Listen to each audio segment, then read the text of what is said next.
Hello there, this is Sammy33. Let's talk the Nintendo Switch 2. So, the Nintendo Direct gave us a lot of information, just a little over an hour.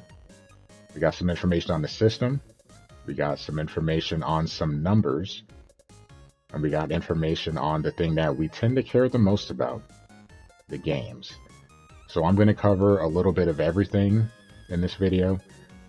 I'm only going to cover things that really caught my eye. So I know there's extra. I'm not going to touch on everything that was shown or announced. I'm going to touch on things that I thought were good, things I thought were bad, and some interesting things that I wasn't expecting. So let's start with the most obvious, the one thing we all wanted to know, one of two. The first, the release date, June 5th. So just about 2 months. Doesn't really give you a lot of time. Actually, it was sooner than I expected. I was hoping for maybe mid-July, early August. Quick turnaround. We'll talk about the price a little bit later. Numbers clearly an issue for a lot of people, so we'll get to that at the end of the video so I can lump it all together. Let's talk about the Switch itself. So Switch 2, up to 120 frames per second if the game developers allow it in terms of working on it. No OLED LCD. I know that was an interesting decision for some, but it will come with HDR support, so that's definitely welcome. Something I was really excited about, the fan on the dock. So every console purchase comes with a dock, and it has a fan built in. Let me tell you, as someone that's played a lot of hours on the Switch 1, that is needed. Very, very needed. A lot of nights after stream, that system is burning up. So I'll welcome that. Storage. This is the big one as well. 32 gigs, jumping all the way up to 256. So that's a big jump. But also remember, we're jumping in tech, we're jumping in the hardware.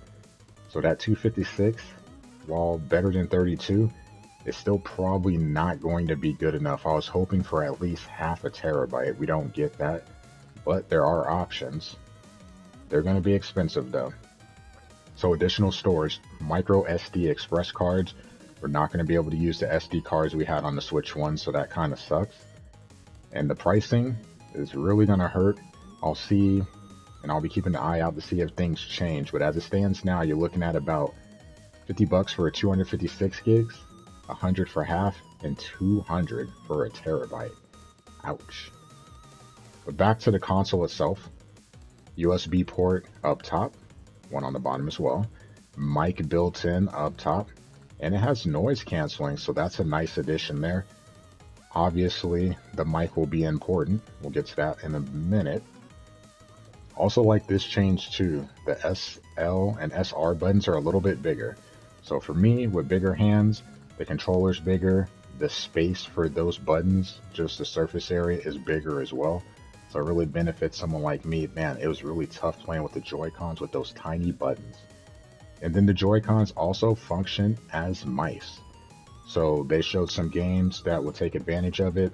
I'm sure there's some mini games and some other things that'll be, used for that as well.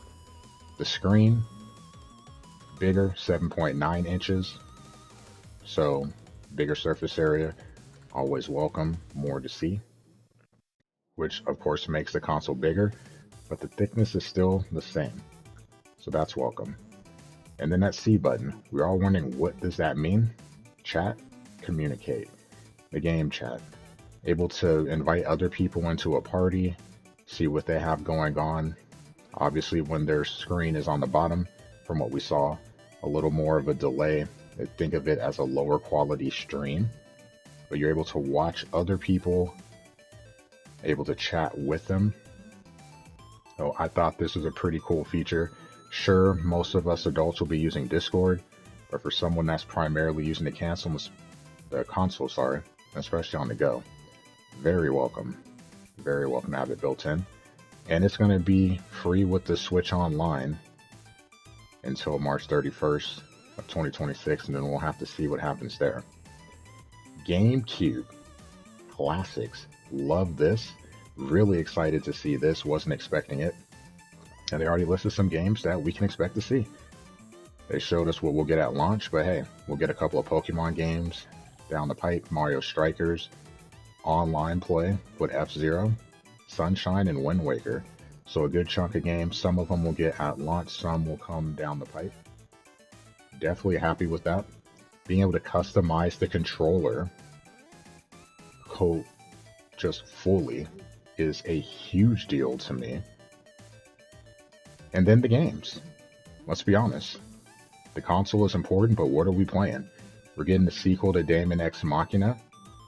Now, this is kind of bad for me because I have yet to play the first.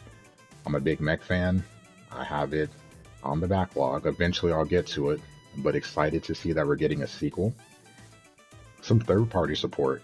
Very important because I feel like with the original Switch, you didn't get as much as you could have because of the difference in tech. But now that it's closer, look what we're getting. WWE 2K, NBA 2K. How will they run on there? We'll have to see. Will it be this year's version or is it saying future versions? We'll have to see.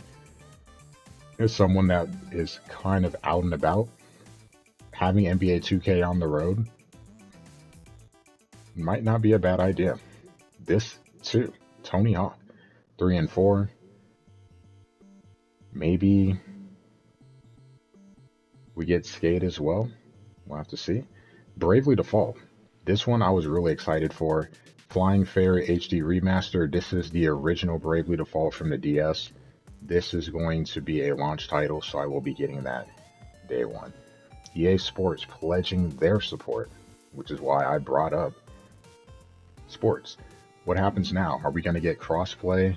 Does the Switch ecosystem exist by itself? MLB The Show? Are we getting well, clearly we'll get a better edition than we get with the Switch. How much better will it be with this? We'll have to see. Maybe we get Skate? We'll also have to see. And then Street Fighter. This one caught me by surprise. Wasn't expecting to see this. You can get the base version. You can get the years 1 and 2, so getting the season passes essentially.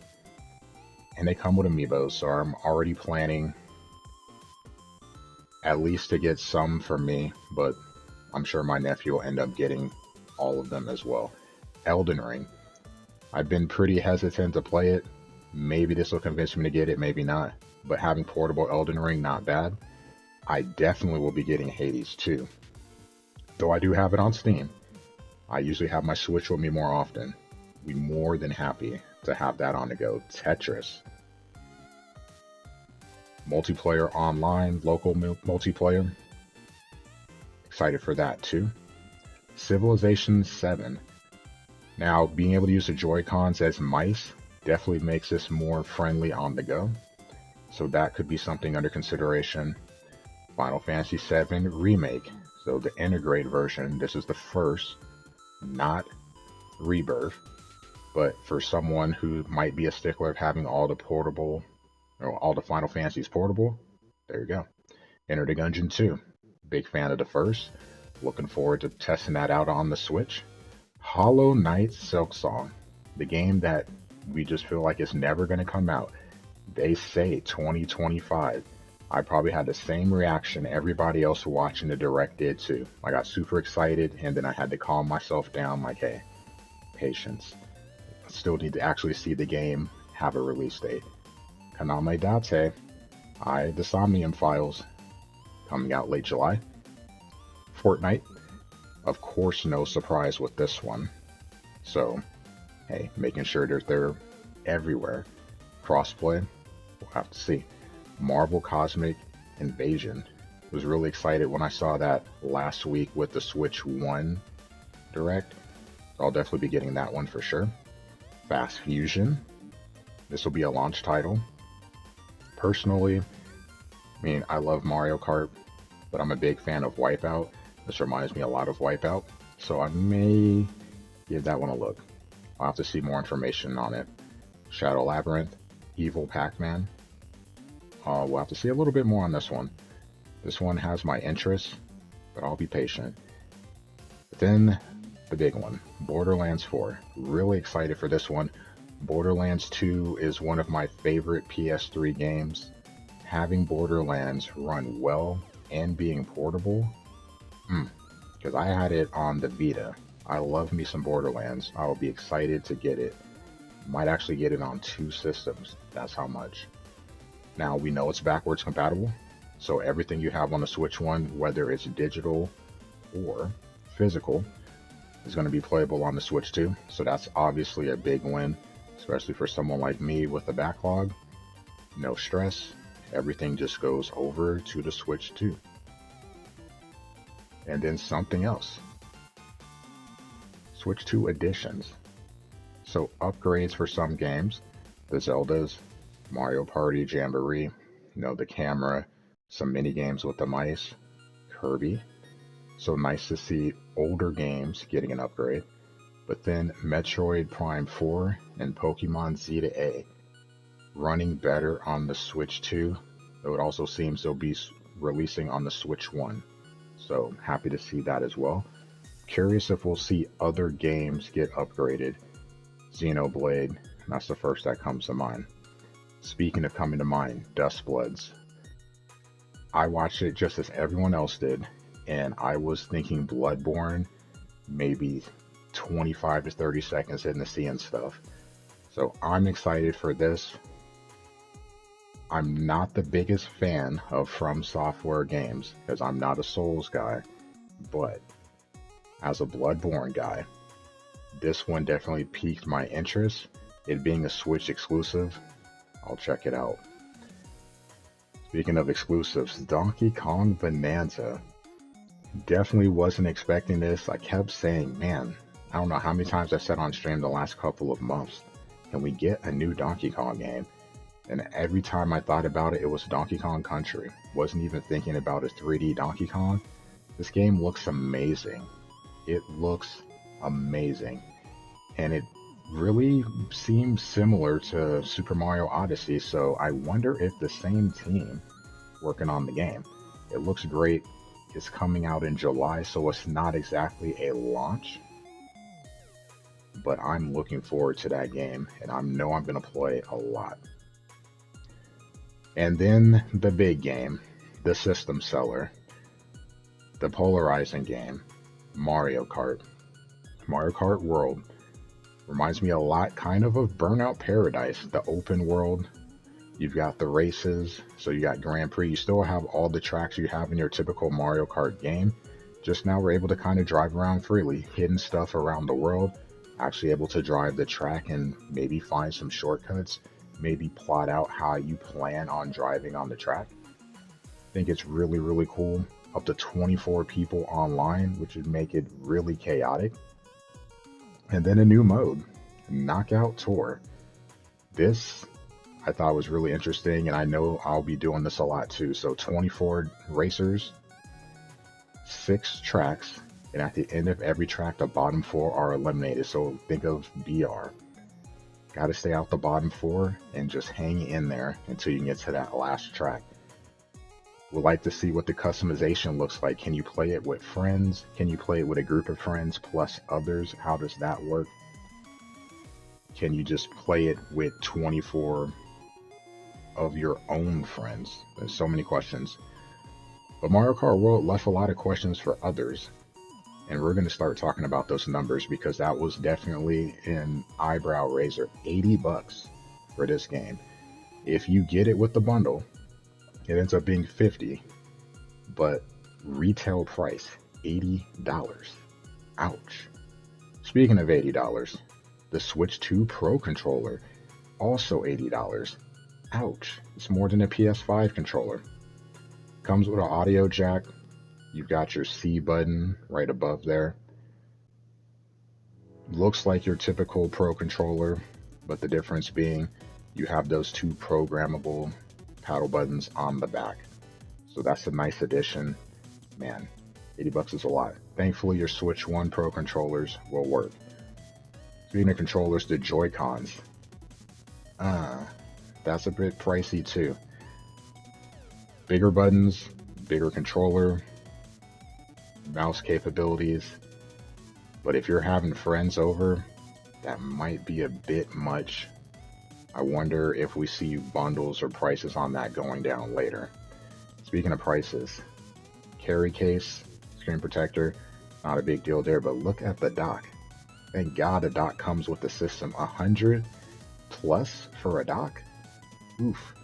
As someone like me who has a stream setup, would love to have a dock in the stream room and then have one in the living room, so all I have to do is move the system over. For that price, definitely won't be getting an extra dock, but I am glad it does come with the system. So the price, man, the numbers definitely have been very highly contested in the community, let's be honest. The system itself, $450. It does come with the dock. You do get the 2 Joy-Cons.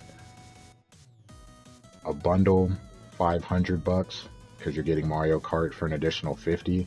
But man, some of those accessory prices definitely make you wonder.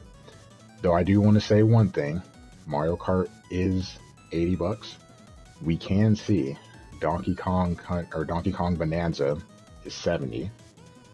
And we're also seeing some of the other game prices, at least the placeholders on different websites.